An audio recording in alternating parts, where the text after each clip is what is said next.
For this example, I gave a program on my Instagram post. Our project today is for the average size single-family home in the U.S. Our program tells us that it's 2,700 square feet, 45 feet by 60 feet, and this is the interior measurement. You can assume the exterior walls are 6 inches thick. It is a single-family home, 1 story, and the garage is detached. Our requirements: 1 foyer/mudroom if you have room with people and not to combine them, 1 living room, 1 dining room, 1 kitchen, minimum 2 bathrooms, minimum 3 bedrooms, and 1 laundry/utility room. Because I am ambitious, I want to try to fit an office, a powder room, and a breakfast nook as well. For all of my challenges, you can always include what the requirements just saw us.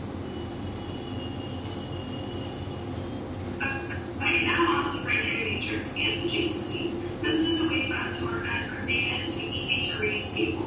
First column is going to be budget B with rooms by the first column. Square footage B is not including the averages. Adjacencies and the little circle being one. Public access, 5 for yes and for no. Some people do for free. We didn't do this. And I just want to keep it easy for 2 options. Daylight/views, acoustical privacy, plumbing, and lastly, special equipment. The product being will provide average size single-family home in the U.S. And I wanted to include one of the columns that you might want to add on the projects. You can do sustainability factors or special considerations. At the bottom, it's also helpful to write your total available square footage, just so you can go over. Another table is pretty self-explanatory. Foyer/bedroom does need public access. It does need views. No physical privacy, and no plumbing, and of course, no special equipment. Living room, we do want it to be next to the dining room, so we'll write number 3, kitchen, 4, and 13, powder room. I do want the powder room to be near the living room. I'm going to circle number 4 because I do want it directly next to the kitchen. That's going to be an immediate adjacency. And I want this for just sort of. Public access, yes. Daylight/views, yes. Extra privacy, no. Plumbing, no. And no special equipment. You guys can kind of see how this is done, and this is going to change person to person. Not every designers going to have the same opinion of what needs to be next to each other. Seater में 4 लगाया है. So this is going to look different for every single person.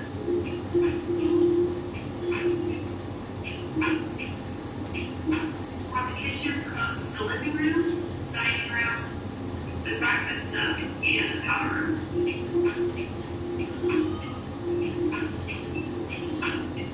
Those adjacencies being then circle the immediate ones, being the living room, the dining room, and the breakfast nook. Public access, yes. Daylight/views, yes. Physical privacy, no. Plumbing, yes. And for special equipment, we can list the appliances. You can just write appliances, or you can list them out. Very important. You have some images of this, so I'm just going to speed this up in a time lapse for you. And again, you don't have to do exactly what I'm doing. You have a different opinion of what needs to be public, what needs daylight. Maybe you think about does need daylight, you can go ahead and do it. And one easy way to check yourself to make sure you have the adjacencies correct, make sure that if you list, like say for number 2, if you list number 3, then make sure number 3 is listing number 2. Some people like to group the white rooms. So, for example, they put bedroom and bedroom together. I personally like to break them up because I like to remember that there's 2 spaces. You can just easily put them together and write bedrooms, as long as they're exactly the same. So can we interpret another video? That means a little more advanced. If you do, then I would include maybe 3 different options for each column. So public access, do yes, semi, and no. Same with daylight/views. Maybe for the bathroom, you do want a little bit of a window, but it's not crucial that there's a view or daylight. You can do semi. You can completely customize this table and make it as informative and complex as you want. Most difficult column out of this entire table is what the square footage needs. Normally, I have that blank and I can fill it in myself with the number that I think each room needs. But I want to make this easy to give you guys an average just so you know kind of what's needed for. And that is the completed criteria matrix. Next up, we have relationship diagram. And final scenario of all it is a visual representation of our criteria matrix.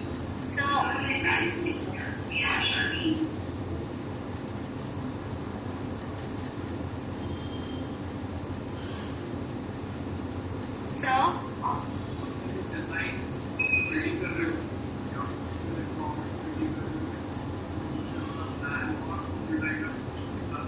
sir, आवाज आ रही है? आवाज clear नहीं आ रही है।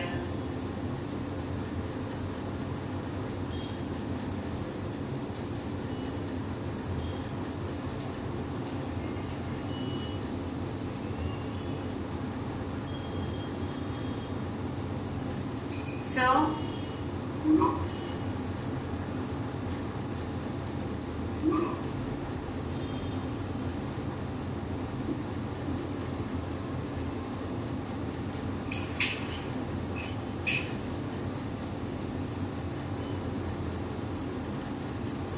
इतना पहले unmute तो करो।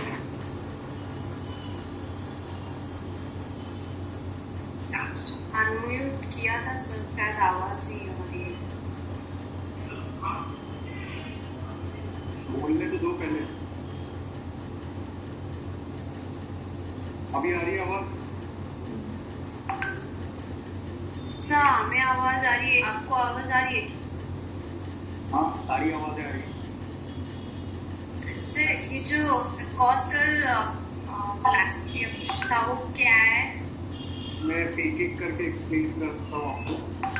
सबसे पहली चीज जो था वो था एनालिसिस ऑफ प्रोजेक्ट। पहला स्टेप, एक सिंपल सा यहाँ पे लिस्ट बना हुआ है। लिस्ट में प्रोजेक्ट के डिटेल्स और रिक्वायरमेंट, रूम के रिक्वायरमेंट लिखे हुए हैं। आप भी अपने प्रोजेक्ट का इसी तरीके से डिटेल निकाल सकते हो। आपको टोटल स्क्वायर फुट पता है आपके प्रोजेक्ट का कि XYZ स्क्वायर फीट एरिया का प्रोजेक्ट है आपका। साइट जो है ग्राउंड फ्लोर इतने बाय इतने फीट का है और फर्स्ट फ्लोर इतने फीट बाय इतने फीट का है। ठीक है, सिंगल फैमिली होम है या फिर जॉइंट फैमिली है या फिर आपने जैसा भी एक फैमिली अपना सिलेक्ट करके रखा हुआ है, आपने भी एक लिस्ट बना के रखा हुआ है ना, वो यहाँ पे लिख दो। उसके बाद सिंगल स्टोरी है, आपको भी पता है कि आपका जो घर है वो G+1 है, तो आप यहाँ G+1 लिखोगे, ground floor plus first. Garage होता नहीं है अपने पास, पार्किंग है नहीं, तो आप वहाँ पे लिख दोगे कि पार्किंग वगैरह नहीं है वहाँ। सिंपल इतना लिस्ट बन गया। इसी के साथ साथ आपने इसमें एक चीज और ऐड करनी है, वो है आपका साइट का ओरिएंटेशन। ओरिएंटेशन मतलब आपका बिल्डिंग कौन सा फेसिंग है, वो यहाँ पे टेक्निकली लिखा हुआ है, वो अपने यहाँ पे ऐड करना। इस लिस्ट में हमें ऐड करना ओरिएंटेशन लिखे हुए हैं। अब रूम के रिक्वायरमेंट्स आप लोगों ने निकाल के रखे हुए हैं कि आपको एक हॉल चाहिए, एक किचन चाहिए, एक डाइनिंग चाहिए, 2 बेडरूम चाहिए, 3 बाथरूम चाहिए, XYZ आपने निकाल के रखा हुआ है। अब आपका निकाला हुआ रिक्वायरमेंट का रूम का लिस्ट आप इधर लिख दोगे सारा। ये बन गया आपका बेसिक रिक्वायरमेंट आपके दिए हुए प्रोजेक्ट का। इसी के साथ साथ आप एक और प्रिंट किस चीज का ऐड करोगे, तो वो होगा आपके साइट के डायग्राम का, जो आपने पेपर में बनाया हुआ है, जो उस दिन हम लोगों ने बनाया हुआ था, जिसमें रोड्स थे, साइड एरियाज दिख रहे थे, आजू बाजू का साइट का कंटेक्स्ट दिख रहा था। वो साइट के कॉन्टेक्स्ट का ड्राइंग हो गया, जिसको लेके आप पूरा का पूरा प्रोजेक्ट एनालाइज करते हैं। अब इस चीज के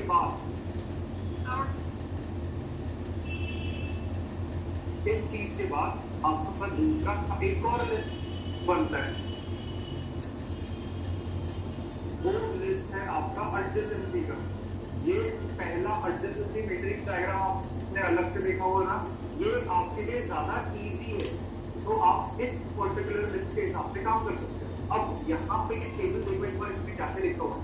सबसे पहले तो सारे के सारे रूम्स जो आपने फाइनल किए उनका लिस्ट लिखा हुआ है, लिविंग रूम है, बेडरूम है, बाथरूम है, जो भी है सारा एक लिस्ट लिखा हुआ है। फिर उसके बाद उनका अप्रॉक्स स्क्वायर फीट एरिया भी लिखा हुआ है। मैंने भी आपको एक चीज बोला है कि आपको एक अप्रॉक्स स्क्वायर फीट एरिया निकालना है। अप्रॉक्स कि आपका 20 बाय 10 का, 20 बाय 15 का लिविंग रूम रहेगा, 11 बाय 11 का बेडरूम रहेगा। अब अगर आपने 11 फीट बाय 11 फीट का बेडरूम सोचा हुआ है, तो वो कितने स्क्वायर फीट का हो गया, तो आप सीधा सीधा 11 into 11 कर लोगे, है ना। अप्रॉक्स स्क्वायर फीट एरिया लिखना है यहाँ पे। और ये क्यों लिखना है, क्योंकि गिवन साइट जो है अगर आपकी, वो आपकी गिवन साइट अगर 3000 स्क्वायर फीट की है, तो आपका पूरा का पूरा जो रूम का रिक्वायरमेंट है वो 3000 स्क्वायर फीट पे बैठना चाहिए। अगर 3000 स्क्वायर फीट से ज्यादा जाता है तो आपको एरिया कम करने पड़ेंगे, अगर 3000 स्क्वायर फीट से कम जाता है तो या तो आप एरिया बढ़ा सकते हो या फिर आप नंबर ऑफ रूम बढ़ा सकते हो। तो सबसे पहला आपको एक लिस्ट बनाना है स्क्वायर फीट। इसके बाद आपके एडजेसेंसीज आते हैं जिसमें यहाँ पे एक सर्कल दिया हुआ है इमीडिएट एक्सेस के लिए। इमीडिएट मतलब कंपल्सरी एक्सेस, डायरेक्ट एक्सेस। हम लोगों ने डिजायरेबल, सेमी डिजायरेबल और अनडिजायरेबल देखा था पहले। यहाँ पे सिर्फ डिजायरेबल स्पेस जो है वो लिखा हुआ है, उसको सर्कल करना है। तो आप यहाँ पे नोटिस करो, अगर लिविंग रूम है तो लिविंग रूम से कौन से रूम की एडजेसेंसी होनी चाहिए वहां पे यहाँ नंबर लिखा जा रहा है। जैसे कि लिविंग रूम से डाइनिंग रूम अटैच होना चाहिए तो वहां पे उसने नंबर 3 लिख दिया था। किचन भी होना चाहिए एक्सेस में तो वहां पे नंबर 4 लिख दिया था। पाउडर रूम होना चाहिए, अब पाउडर रूम एक तरीके से कॉमन वॉशरूम ही होता है, तो हम लोग पाउडर रूम नहीं बोलते, हम लोग कॉमन वॉशरूम ही बोलते हैं। उसको वो भी होना चाहिए तो उसने नंबर 14 लिख दिया था। जिसमें से डाइनिंग वाला जो एरिया है या किचन वाला जो एरिया है वो सबसे डिजायरेबल एक्सेस है, कंपल्सरी एक्सेस है, तो उसने उसको सर्कल भी कर दिया हुआ। आप भी यहाँ पे यही चीज करोगे कि जो रूम से जिस रूम का एक्सेस होना चाहिए उसके नंबर्स लिख दोगे सीधा सीधा, और जो डायरेक्ट एक्सेस देना है वो डायरेक्ट एक्सेस में आप सर्कल कर दोगे। आपको सिर्फ श्योरिटी इस चीज की रखनी है कि अगर आपने लिविंग रूम के सामने नंबर 3 लिखा है डाइनिंग का, तो डाइनिंग के कॉलम में भी नंबर 2 लिखना जरूरी है लिविंग रूम का। समझ रहे हो? क्योंकि लिविंग रूम से जब डाइनिंग पे जा रहे हो तो डाइनिंग से वापस लिविंग रूम पे भी आओगे ना। ये आपको क्रॉस चेक करना जरूरी है। अगर आप डाइनिंग से किचन का एक्सेस लिख रहे हो, मतलब यहाँ पे आप नंबर 4 लिख रहे हो, तो किचन में भी आपको नंबर 3 लिखना जरूरी है। समझ रहे हो जी? सर अंजलि का रिक्वेस्ट की एक्सेप्ट करी है ना, उसका मैसेज आया है। नहीं है अंजलि का रिक्वेस्ट। सर वो बोली कि अभी जब ज्वाइन करी थी उसको रिमूव कर दिए, उसको रीज्वाइन करना बोली। अंजलि का रिक्वेस्ट आएगा, मैं एक्सेप्ट कर दूंगा। रिक्वेस्ट तो आएगा। ये चीज क्लियर हो गया सबको कि आपको एडजेसेंसीज के पहले वाला डायग्राम नहीं बना सकते जो आपने पहले एक्सप्लेन किया था मैट्रिक्स। आप पहले वाला डायग्राम भी बनाओ, आप ये टेबल भी बनाओ। मैंने वो वाला वीडियो आपको पहले इसलिए दिखाया था क्योंकि एक्चुअली आपको पहले वही वाला डायग्राम बनाना है और उसके हिसाब से आप सीधा यहाँ पे रूम के नंबर्स लिख सकते हो। क्योंकि अगर आप डायरेक्ट इसमें रूम के नंबर्स लिखने जाओगे तो थोड़ा सा कंफ्यूजिंग होगा। एडजेसेंसीज के बाद आपको, अब हमने अपना पूरा का पूरा स्पेस 3 पार्ट में डिवाइड किया है, पब्लिक एक्सेस, सेमी पब्लिक और प्राइवेट। अब यहाँ पे देखो पब्लिक एक्सेस लिखा हुआ है, मतलब इस पर्टिकुलर रूम में पब्लिक एक्सेस चाहिए या नहीं। वाई मतलब ये है, एन मतलब नो है। अब अगर यहाँ पे वाई लिखा हुआ है, जैसे लिविंग रूम है, लिविंग रूम में मुझे पब्लिक एक्सेस चाहिए तो मैंने यहाँ वाई लिख दिया है। इसका मतलब क्या हो गया अल्टीमेटली कि ये प्राइवेट स्पेस नहीं है। अगर यहाँ पे बेडरूम है तो बेडरूम में मैं यहाँ पे नो लिख लूंगा पब्लिक एक्सेस, इसका मतलब अल्टीमेटली क्या हो गया कि वो प्राइवेट स्पेस है।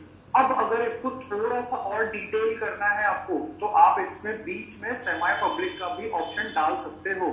अगर प्राइवेट है तो नो लिखो, अगर पब्लिक है तो यस लिखो, अगर सेमी पब्लिक है तो एस लिख दो या कोई एक इनिशियल लिख दो। समझ रहे हो चीज? अगर आपको थोड़ा सा एडवांस करना है तो, अगर एडवांस नहीं करना है, बेसिक लेवल पे ही आपको स्पेस का डिस्ट्रीब्यूशन करना है तो आप सीधा सीधा पब्लिक और प्राइवेट में कर सकते हो। इसके बाद नेक्स्ट पॉइंट यहाँ पे लिखा हुआ है डे लाइट और व्यूज का। हमने जब साइट का कॉन्टेक्स्ट देखा था या हमने जब साइट का ओरिएंटेशन देखा था तो हमको ये भी चीज पता थी कि कौन से पॉइंट पे व्यूज मिल रहे हैं हमको, या फिर बाहर खुला पोर्शन है या फिर डे लाइट अंदर आ रहा है, ये ओरिएंटेशन से पता चल रहा था।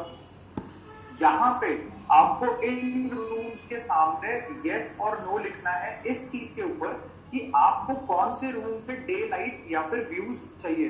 बाथरूम में बैठ के व्यूज चाहिए क्या अपने को, कि बाथरूम में अपन बैठे और बड़ा सा विंडो जिसमें बाहर अपन देखते रहे, नहीं चाहिए। बाथरूम क्लोज्ड स्पेस है तो यहाँ पे आप सीधा सीधा नो लिख दोगे। एंट्रेंस फोयर में व्यू चाहिए क्या, नहीं चाहिए। लिविंग रूम में डे लाइट और व्यू चाहिए, हाँ चाहिए, तो आप यहाँ पे यस लिखोगे। ये बहुत ही सिंप्लीफाइड वर्जन है इस चीज का। डे लाइट और व्यूज के बाद आपका नेक्स्ट और ये थोड़ा सा इम्पोर्टेंट पॉइंट आता है, वो है अकोस्टिकल प्राइवेसी। अब अकोस्टिक्स मतलब होता है आपका साउंड और साउंड का ट्रीटमेंट। हम लोग जब रूम डिजाइन करते हैं, जैसे कि मैं आपको दो रूम्स के बीच में कंपैरिजन बताता हूँ, बेडरूम और हॉल। हॉल एरिया में हमको अकोस्टिकल ट्रीटमेंट नहीं चाहिए होती है क्योंकि हॉल एरिया ओपन होता है। बेडरूम में हमको अकोस्टिकल ट्रीटमेंट चाहिए होती है, वो प्राइवेट एरिया होता है, वहां पे साउंड का ट्रीटमेंट करना बहुत जरूरी होता है।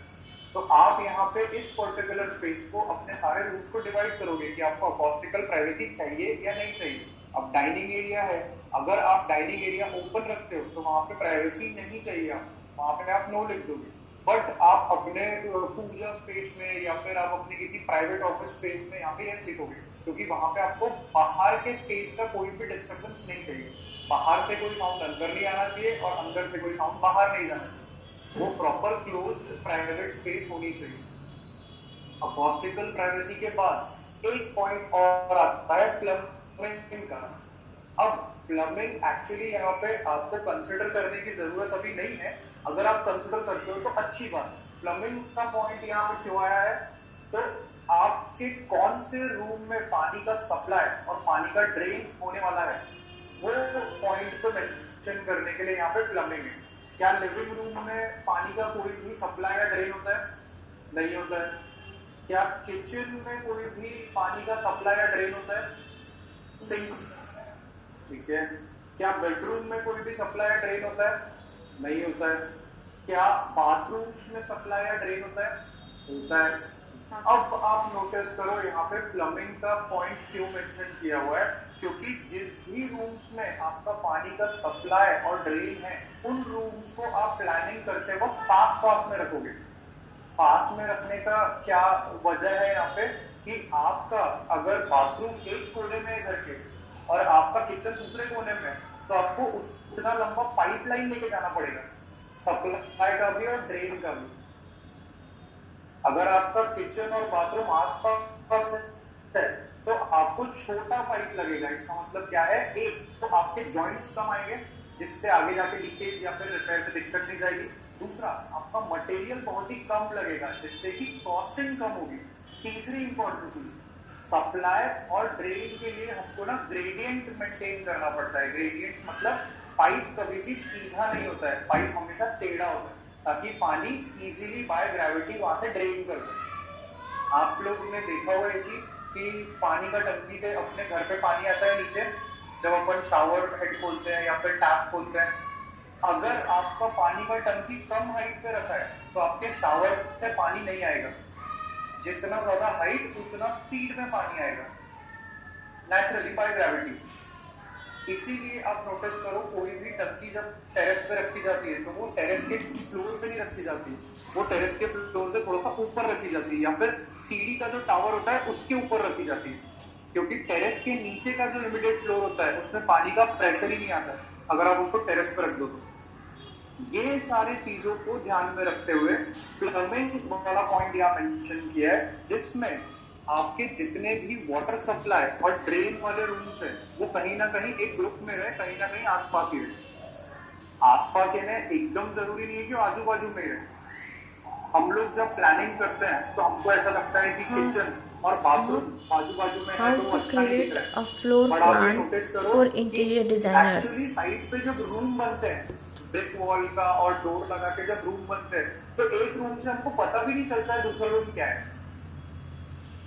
कायदे से तो हम लोग अपने बेडरूम में भी अटैच टॉयलेट दे देते हैं, हमको बेडरूम से पता चलता है क्या कि वो बाथरूम में बाजू वाला, अनलेस हम लोग उसका दरवाजा खोल के जाए नहीं। तो ये जो मिसकंसेप्शंस रहते हैं प्लानिंग के वक्त, वो हटाने के लिए यहाँ पे प्लम्बिंग का पॉइंट नोट किया हुआ। अब प्लम्बिंग के पॉइंट के बाद यहाँ पे स्पेशल इक्विपमेंट्स है। आपको स्पेशल इक्विपमेंट्स रखने की जरूरत नहीं है, आपको सिर्फ रिमार्क्स डालने की जरूरत है कि इस पर्टिकुलर स्पेस में कोई एक स्पेशल हाइलाइटिंग फीचर या कोई एक अलग से आप कुछ डालने वाले हो। अगर सर अंजलि रिजॉइन नहीं कर पा रही है, उसको मैसेज आ रहा है कि वो आपने पर्सनली रिमूव किया उसको, सर वो ग्रुप में भी डाली है फोटो, पर वो नहीं ज्वाइन नहीं कर उसको बोलो किसी दूसरे नाम से या दूसरे डिवाइस से ज्वाइन करें।